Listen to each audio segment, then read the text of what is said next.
Navrhujem, aby sme si pozreli tú modnú prehliadku, pretože máme hneď niekoľko modelov, takže aby sme to stíhali. Takže vidíme, že aj farebné môže byť rôzne. Farbíme šaty tiež s prírodnými farbivami. Toto sú také dlhé šaty s vreckami. Ďakujeme, Jarka.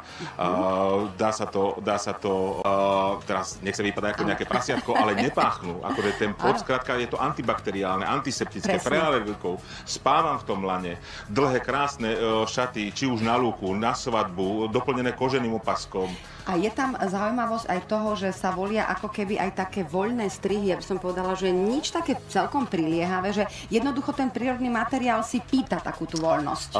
Lan, nakoľko je tkaný, nie je pletený, tak nie je flexibilný, ako sme zvyknutí u niektorých. Nemá elastány v sebe. My máme čisté prírodné materiály, alebo vyžadujeme len čisté prírodné materiály.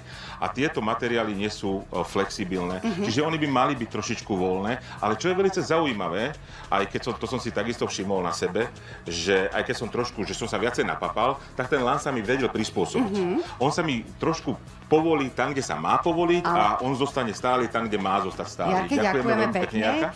A ideme sa pozrieť teraz, že naozaj sú to Toto je moje obľúbené šaty, pásikavé, trošku mi pripomínajú tak akože jemný námornícky štýl, ale ideálne naozaj vola kde k vode, alebo už to využitie je maximálne rôzne, áno.